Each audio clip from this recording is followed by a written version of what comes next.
तपाईँ जस्तो जेन्जी मान्छेले भोट केमा हाल्ने भन्नु भएको छ? खेपो ओली केपी ओली चिन्ह के हो? चिन्ह घन्टी बाजे तपाईँको पार्टी के हो? एमाले मेरो घन्टीमा दिने भोट घन्टीमा दिने पार्टी एमाले।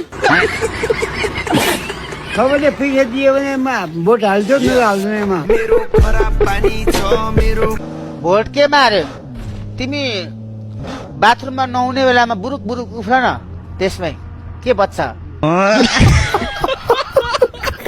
कांग्रेस आउनुहुन्छ 4-5 जना तर सबैले घन्टी घन्टी भनिदिनुहुन्छ अनि उहाँ आफै साइड लाग्नुहुन्छ।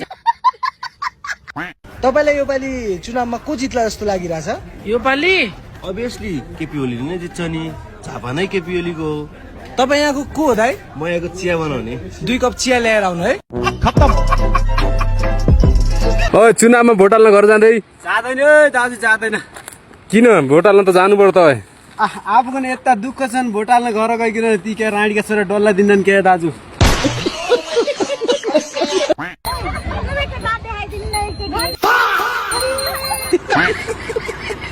के छ अवस्था के छ अहिले चुनावको? चुनावको अवस्था अब यो पुराना पार्टीहरू सखाप पारेर चाहिँ साफ पार्ने भन्छ सबैजना, त्यसले गर्दा म पनि साफ गर्नेतिर लागौँ कि भन्दैछु। कहाँ गएर आउनु भएको? म भनिदिएको तँमा गएर एमालेको यो चाहिँ घन्टी लगाएर आएको। भोट चाहिँ केमा हाल्ने? भोट एमालेमा।